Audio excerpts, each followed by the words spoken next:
Welcome to Story Minutes. I'm going to be reading excerpts from a short story entitled Nature Doesn't Bend. I've included a link below where you can find the story online and read it, as well as a synopsis, which will give you pretty much an idea of what the story is about. However, I'll give you a few other teasers here in a minute. I've also included a link to my book, Hearts Without Sleeves, 23 Stories. Although Nature Doesn't Bend is not within this book, you can check out some of my other stories.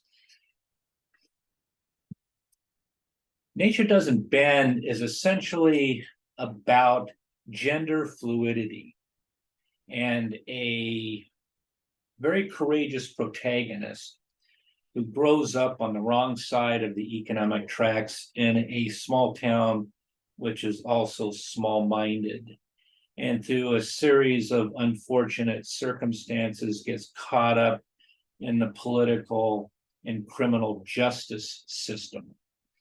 And I'm very proud of this protagonist because as the protagonist moves through the political and criminal justice system, which is very small-minded, they do so with their head held up high and serve as a teacher to those people that dislike the protagonist. And these people actually become enlightened and learn.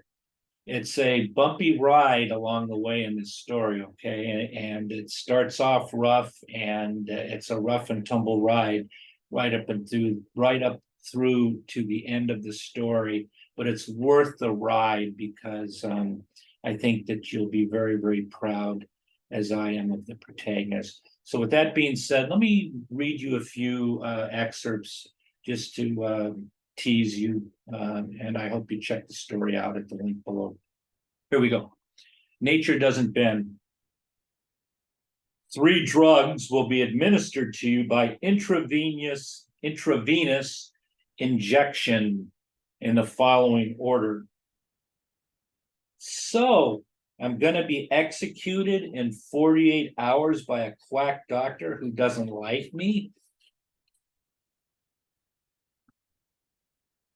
I'm one of 4 friends who grew up together in a small town, segregated by race and the haves and have-nots.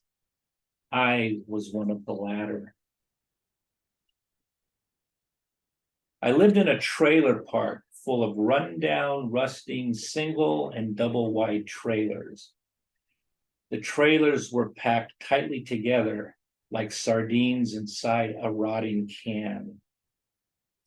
School and my 3 pals were my salvation from the inebriated hell of life with Mom and her boyfriend, who were determined to doll me up like a proper woman so I could find a man to marry and leave the household.